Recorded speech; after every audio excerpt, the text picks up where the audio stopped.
Hi guys, this is gsmnon.com and I'm here with a handset called the Allview E3 Sign. This phone is also known as the Xolo Q2100. In Romania, Eastern Europe, it's called Allview E3 Sign, but the original version comes from India and it's made by the brand Xolo with an X, and it's called Q2100. The selling point of this phablet is its fingerprint scanner at the back right here. This product was announced at Mobile World Congress 2015 in the Allview version and is the first Allview phone that has a fingerprint scanner.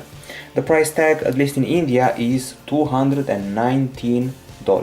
Now, as far as the design goes, it clearly resembles the OnePlus One and the Oppo Find 7, as you can see from its format here, and it even has this special area here that, unlike the Oppo Find 7, will not light up during notifications. It's a 5.5-inch phablet.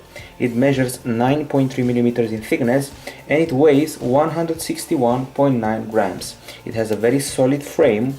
I'm guessing there's also a bit of metal inside here. It comes in black or white, and I have to say it sits comfy in the user's hand. It also has a good grip thanks to the soft touch back. It's also not very easy to use with one hand. It's a phablet after all. It has pretty big bezels and your finger is not exactly able to reach all the areas of the screen. That's why I said it's not very easy to use with a single hand. At the front side, we have this little chin right here. We have three capacitive buttons. There is the screen, there is the earpiece, front camera, and the usual sensors. As far as I know, there is no LED for notifications and things like that. Now at the back, we've got the microphone here at the top, camera, flash, fingerprint scanner, logo, and what seems to be a big speaker right here. You can remove the back cover, which is easier said than done. Here we go. And below the back cover, you'll notice that actually the speaker is not that big. We got the battery, we got the SIM slots, and there's also the microSD card slot. And bundled with the phone, there's this case cover here. When I say case cover, because it's part case, part cover, you can actually place it on the phone like this, like a regular cover, snap it on, also changes the texture a bit, and use this area to protect the front of your device. Now let's snap it off, if we can. Pretty hard if you don't have long nails. Finally did it. Okay, put it aside, and once again the battery is here, or the slots and the speaker smaller than expected. Let's snap this back on. Okay, now at the top side we have the audio jack and an infrared emitter that will be important for later on, while at the bottom we have a microphone and the micro USB port. On the left side, absolutely nothing, while on the right side we got the on-off button and volume buttons, all of them with pretty okay feedback. This is a rectangular phone with a pretty rigid format, but it's okay for a mid-range phablet and especially for its price tag. So I would say that overall the design is okay, although the device is kind of bulky and massive.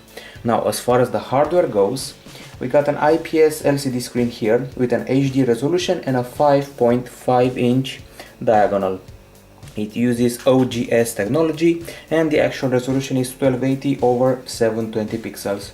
There's also Gorilla Glass 3 protection here, and inside the phablet you will find a Cortex A7 1.3 GHz quad-core processor. It's actually a MediaTek MT6582.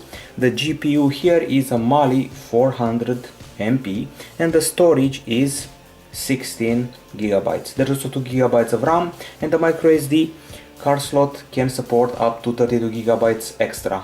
At the back we have an 8-megapixel camera right here, and if you turn to the front you'll see a 2-megapixel shooter right here.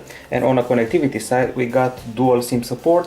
There's the SIM 1, that's a normal SIM slot, and SIM 2, that's a micro SIM. We got GPS, we got 3G video call, we got FM radio, we got HD voice and HSPA Plus with up to 21 MB/s download speed and 11.2 MB/s upload speed.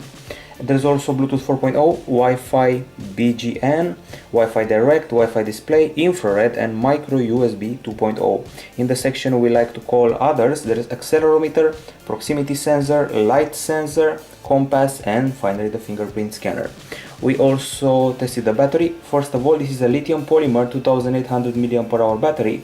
The charger is a 5 volt 1000 mAh unit, and on paper the battery provides you with 280 hours of standby, or you can do 622 minutes of talk time.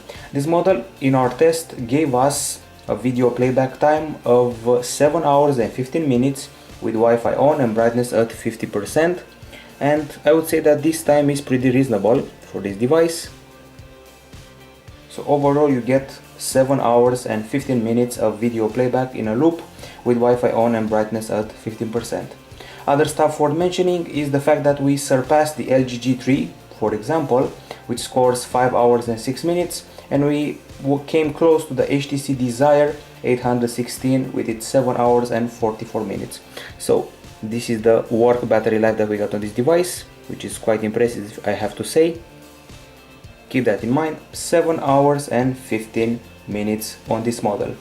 And it's okay for a mid-range device. I would have expected a bit more for a phablet with such a big format and theoretically a big battery. Overall you should get about 1 day and a few hours of average usage from this device, or once again 7 hours and 15 minutes of work time. The charging takes quite a lot, 3 hours and 45 minutes, which is once again a lot. If you're trying to do some power saving, you can go to the battery area here, and as you can see there is no power saving feature, sadly. Okay, so overall I would have to say that the battery is okay, but only for a mid-range device. If you start wondering about phablet material, well, could have been better. There's also a special option here, it's called economical backlight, that you can activate to save more power and turn down the brightness a bit. Now as far as the acoustics are concerned, first of all, the speaker at the back seems bigger than it actually is, you just saw that, and we got a custom music player. In spite of the icon looking normal, the interface doesn't quite look standard. Okay, it looks minimal, it looks a bit old, it has music organized in playlists, artists, albums, and now playing. This is what it looks like, this is the custom UI, and now let's listen to some tunes.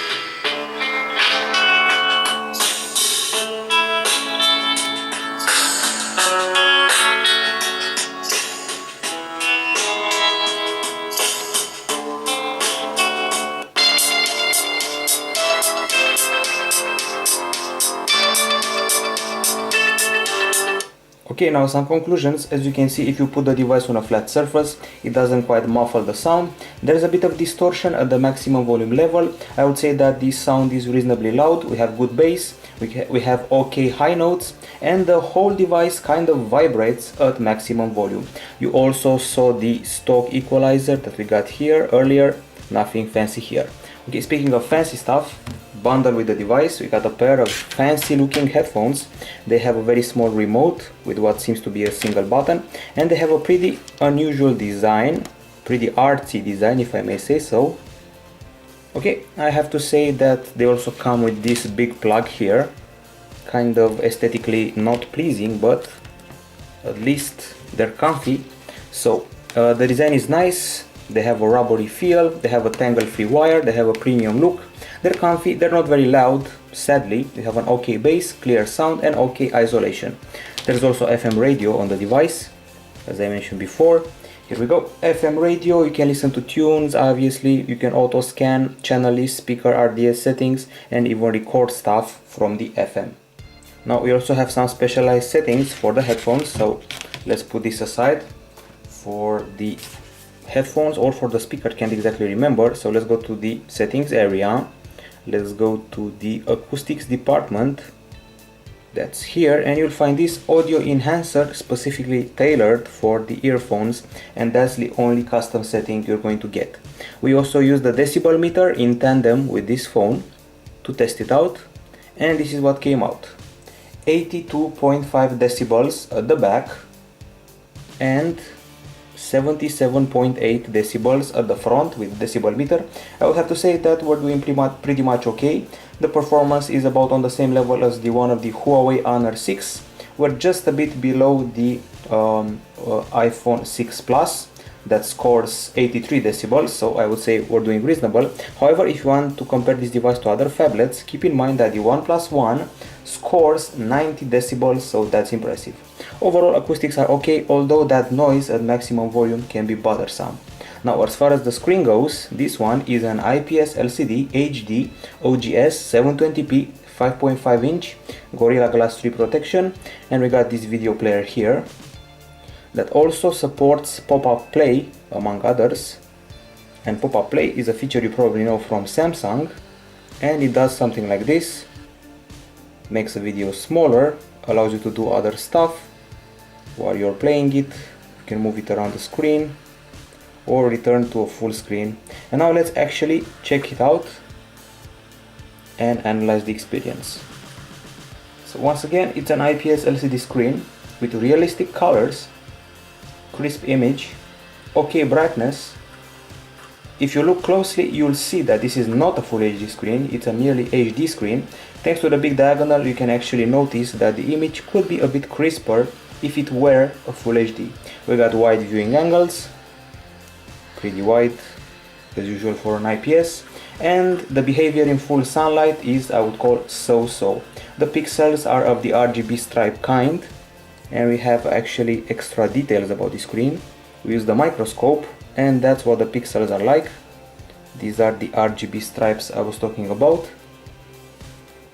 Would be nice if you could zoom in at some point. Anyway, RGB stripe pixels, and we measure the brightness, and we achieved, this is a lux meter by the way, we achieved 391 lux units on a white background, which is pretty much okay. The OnePlus One was close with 404 lux, the Oppo Find 7a was below us with 354 lux, and the LG G3 only passed the 300 mark by a bit, so I would say we're doing quite fine. In the settings area, you'll find a few options associated to the screen, obviously. You got sleep, auto rotate screen, font size, lock screen notification, automatic brightness, and something called economical backlight that automatically adjusts backlight to save power. Overall, the screen is okay for a mid-ranger. For a phablet, it's bright enough, but maybe a full HD screen would have worked better. In fact, could have been nicer. But overall, I like the realistic colors, and I would call the screen bright enough. Now, as far as the camera goes, this is an 8 megapixel shooter with a Sony IMX219 sensor. It's a sensor from 2012, and it measures 1/4 of an inch. I have to warn you from the start, the interface doesn't look that good. It feels kind of old, kind of trying too much to be minimalistic. You'll see what I mean. So here we go. This is the UI. Seems very simple at first sight. Okay, so on the left side we have a front camera shortcut, flash options, while on the right side we have the area with the capture modes. Those include smile shutter, self capture, normal shot, face beauty with special sub-settings for the level of beautification, skin, face and eye tweaking. We also have HDR and panorama, so those are all the capture modes. Shutter button, video shutter button, gallery shortcut, and finally the settings area. We got voice capture, timer, night, picture size. We got 4:3 or 16:9, 8 megapixels, 6 megapixels or 5 megapixels. Then there's video size, Full HD, HD or lower. Let's turn this off and let's go further. We got grid, location, shutter sound, timestamp, white balance, exposure, QR code scan, microphone, and you can restore the defaults. I have to say that the options are fewer than usual, which is maybe a good thing because there's no cluttering of the menus. I have to say that this camera does 4x zoom tops, as you can see right here. The focus is kind of slow, as you can notice. However, the capture isn't that slow. It's actually pretty decent as far as speed is concerned. Okay, so we just taken a picture. I would say the level of detail is reasonable for an 8 megapixel shooter that's almost 3 years old. As I said, the sensor dates from back in 2012. If the identity of the sensor we have is correct. Okay, we're done with the interface, we're done with the castle captures. It's time to move on to the gallery, where you have stashed a few dozens of photos taken during daylight. As you know, spring has come, at least in the area we're taking shots in. This means sun, bright shots, and maybe a handset that cannot exactly handle sunlight. Let's see if that's the case. I have to warn you about the oversensitive nature of the gallery that tends to immediately swipe through all the pictures once I do the swiping. So gently swiping, shots taken during daylight in early March, some of them with HDR, some of them not. Once again, pretty annoying gallery application at some point. This is the panorama, by the way. Looking pretty hot. The stitching was done pretty fast. There is no artifact. The quality is good, so I'm pretty happy with that. And here you can see the comparison between a regular shot and an HDR shot. So regular and HDR doesn't exaggerate with the brightness, at least not at the start. I have to say that some of these shots, the ones that were taken with sunlight ahead of us, were a bit exaggeratedly lighted, so to say. They have a whitey hue on top of them. However, the colors are good, pretty realistic, and even our attempt at a macro succeeded pretty nice. And this is a picture with more color, and if you zoom in, you'll see that the degradation happens later on during the zoom, so that's a sign of quality. More colors and more shots taken with the sunlight ahead. This is an area where the phone has a problem. If there's too much sun, the pictures get a bit burnt, like it happened here and here and here. So yes, the colors are good, but give it too much sun and you have a problem. There's good contrast and focus. We had a good macro of that stick, and I like the details of this shot of a horse that you can actually zoom into and enjoy the sculpture with all of its details. Okay, we also have this shot here that has very nice texture, which is not something that many cameras can capture. In poor lighting, which is what happened with this globe, the camera doesn't do that well. So if you're in exaggerated lighting, doesn't do well. If you're in poor lighting, doesn't do well. And this is an HDR shot that kind of exaggerates with the light a bit. Now this is actually the shot that I was talking about, the one here. And now we move further to some more colorful shots, like these ones here, with the level of detail being simply stunning. It's the perfect combination of shade and light. That's why the pictures are so good. Colors are so vivid, and even the macros look just fine. I have to say that the focus of the camera is good. I never took a blurry shot, and that's nice. Good exposure, good white balance, the gloss of the objects was well captured. However, the phone tends to take better close-up shots than landscape and faraway shots, which get kind of blurry. Overall, it's okay for a mid-range camera and an 8 megapixel shooter. That's the conclusion. We also did some video capture. Don't expect too much. We did 2 shots, 2 video captures. Both of them were Full HD, 3GP, 23 frames per second. So here we go. Once again, 3GP format, Full HD, 23 frames per second, and 17 mega per second bitrate. Capture number 1 is this one here.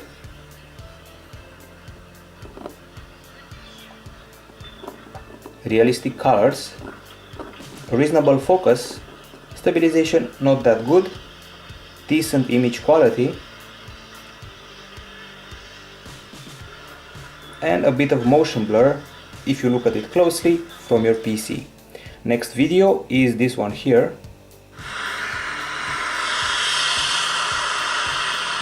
We have good exposure here, once again realistic colors, so details, And overall I would say that these videos are not very impressive for full HD filming. So keep that in mind. There's a bit of motion blur, but the colors are realistic and the stabilization is not that good, but at least the brightness is okay, exposure is okay, and colors are okay. The camera remains reasonably good, especially on the photo side, while the video side was not that impressive.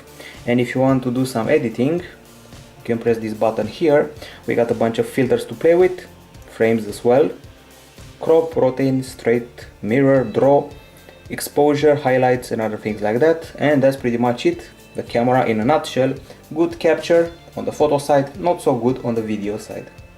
As far as performance goes, let's see how the temperature is on this device. So this is the thermometer that we used. We played 15 minutes of the game Riptide GP2, that's a title with 3D graphics, and we achieved 37.9 degrees Celsius, which is okay, so this model doesn't suffer from any type of overheating. Now this is the stock web browser on the device, and now we're going to access gsmdown.com just to see how fast the browser is on this device. As you can see, pretty fast. And as you can notice, this stock browser is actually a bit customized with options like bookmark history, refresh, share page, download manager, search, exit, and more.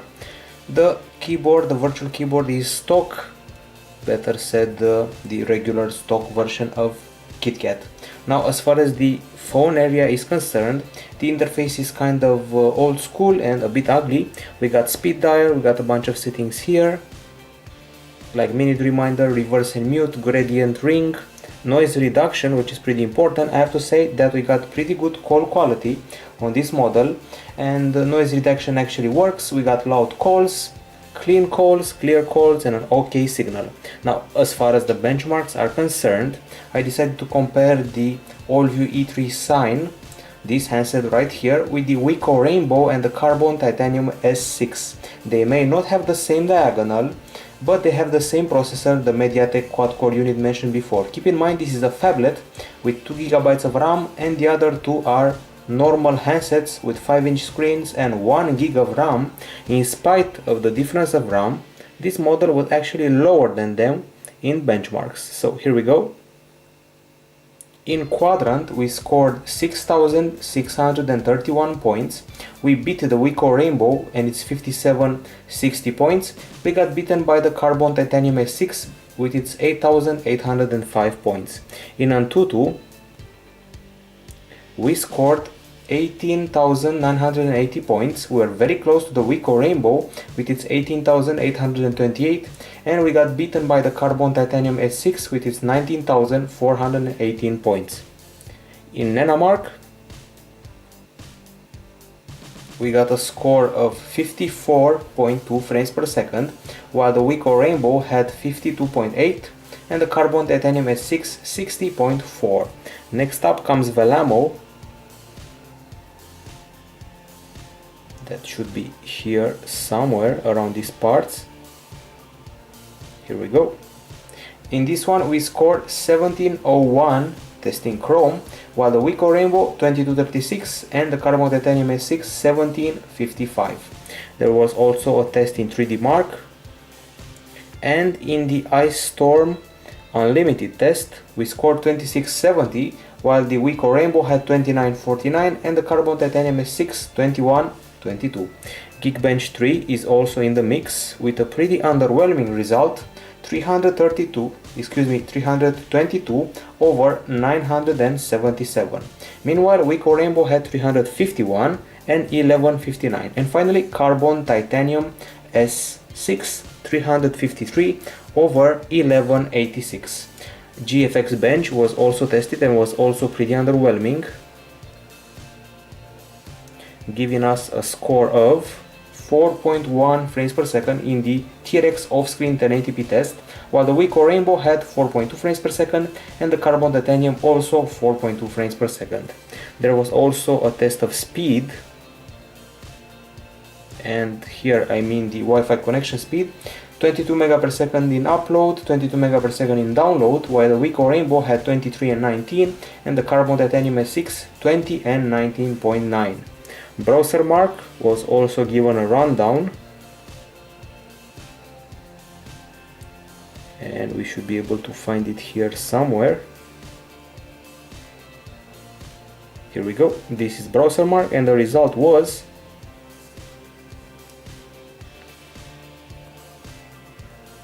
$10.19, as you can see here. So we got $10.19 in browser mark with the Allview E3 Sign, while the Weeko Rainbow had 573 and the Carbon Titanium S6 974.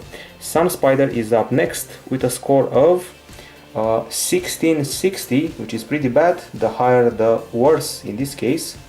And meanwhile the Weeko Rainbow had a score of 1376 and the Carbon Titanium S6 1608.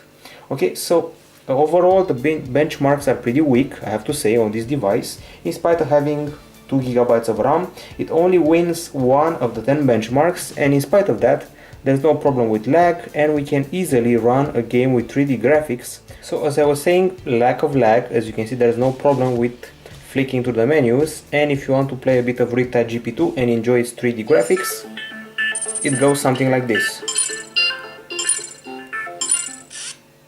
3D graphics, nice lighting effects, loads very fast, looks hot.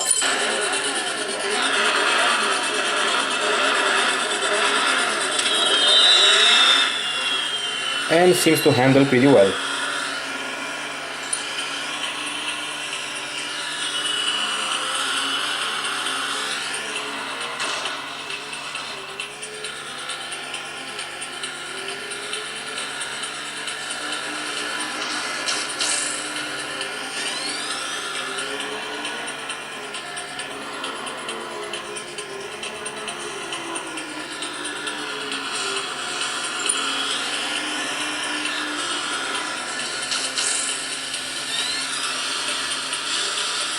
Okay, so the water drops, so quality is pretty clear. As far as the software goes on this device, we're dealing with a handset that's able to run, here we go, it's Android 4.4.2 KitKat in a pretty customized version. As you can see, the home screens are pretty much stock, if you can say that. The dock area is also pretty much stock. If you keep the home button pressed, you'll trigger Google Now. If you keep the menu button pressed, you'll trigger the multitasking area, including a kill all option, and if you press the menu button once in the home screen, you'll see the wallpaper, widget, settings and effects. The effects include a bunch of transitions and some more transitions for a variety of other areas. Widgets are also stock, and wallpapers are the ones supplied by Allview in the case of this rebranded Xolo model. Okay, other stuff for mentioning here is that we have a drop down area, obviously, that includes notifications and quick settings, including those here. We have a brightness slider and economical backlight area. The really interesting part of the whole customization of the experience is the settings area that has been totally customized. We have all the main settings listed on the left side with a pretty original formatting, and let's see what we got here. So we got themes, obviously, wallpaper, something called magic thumb, that, as you can see, will turn your cursor, so to say, into hearts, stars and things like that. Then we got notification settings that you can customize, make them concise, single page, custom notification, custom toggles, show the carrier, and also show the current network speed if you really want that. Okay, then there's schedule power on off, vibration, scheduled offline, countdown to vibration, and finally the finger scanner. Keep in mind, this model only uses the finger scanner as a method to unlock the phone. You cannot do payments with it, for example, so you have to register a fingerprint for security, and I'm going to do that by swiping my finger across the scanner at the back. So the process has started, and I kept swiping. It worked just fine. It was something like this. Okay, and now you can set up an alternative pin for the sake of a demo. I also did that in the unboxing. Seems to be working better now, and the moment of truth has come. It's locked, I can't do anything, and I need to swipe my finger like that. And let's try one more time.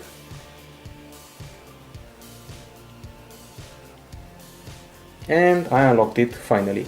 Usually it takes me about 2 or 3 attempts to get it right, so the Accuracy is below the one of the iPhones and the Galaxy S5 for example, but it will get there. It's a first attempt, it's a pretty nice attempt, and sadly there is no payment system yet. Back to the settings area, we're not finished with it, so let's see what we got here. We got airplane mode, various settings related to connectivity, overview, display, storage, battery, acoustics, and location. Obviously there's also the privacy and security here. Then there's language and input, backup and reset, and finally gesture and motion. We got smart wake that includes a few sub settings. The idea is to do a bunch of gestures in order to wake up the phone. So if you paint an E on the locked screen, you open up the browser. If you paint an O, you open up the app contacts, and so forth. If you paint a C, you open the app call, and so on. So let's actually keep it open and try painting a C.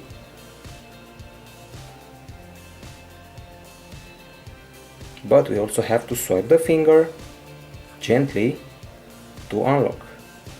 Okay, here we go. That worked pretty nice. And the list of options related to gestures is much longer. So as I said, we have smart wake with a bunch of subsettings, smart light that actually includes a feature called smart stay, totally borrowed from Samsung, and the screen will keep the light on as long as you're looking at it, exactly like Samsung. We got a float multitasking window that's actually kind of cool.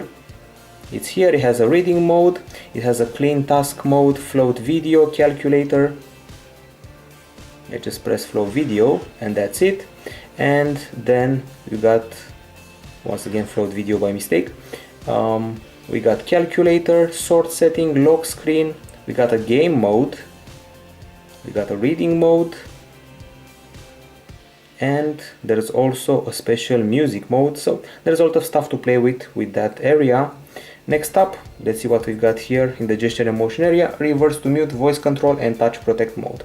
Other than that, it's just the basic options that everybody knows, and a few accessibility settings. Okay, I also have to mention that in the about section there's a cute little graph showing what's happening with the CPU cores right here.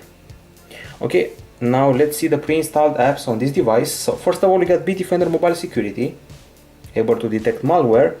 We got backup and restore, we got calculator, calendar, Chrome, we got compass, drive, we got Facebook, email, file manager, fingerprint, there's Gmail, there's Google+, Hangouts, and Maps,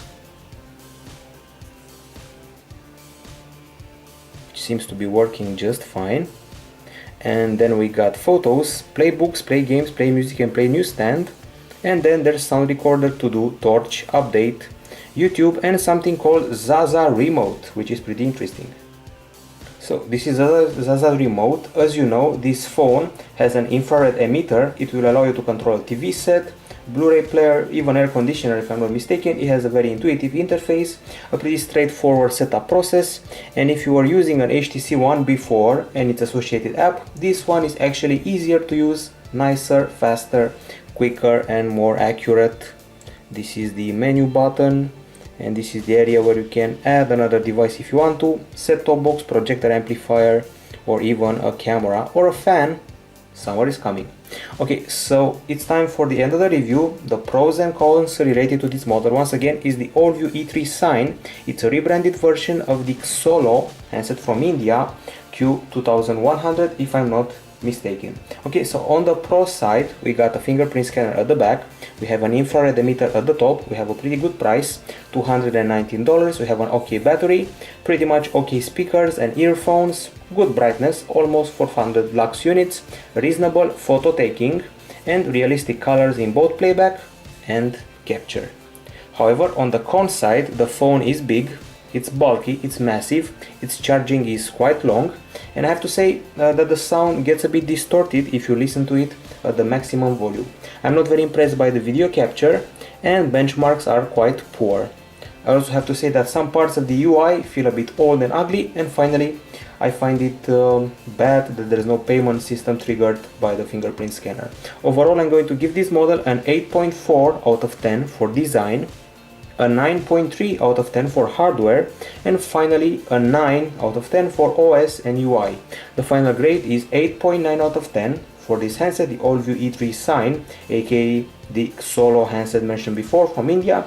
It's a mid-range phablet with fingerprint scanner and infrared emitter with an OK camera and display, but it's a bulky phone, it doesn't do payments, and its camera is good rather for photos than videos. Once again, from gsmknown.com, 8.9 out of 10 for this handset. Bye bye.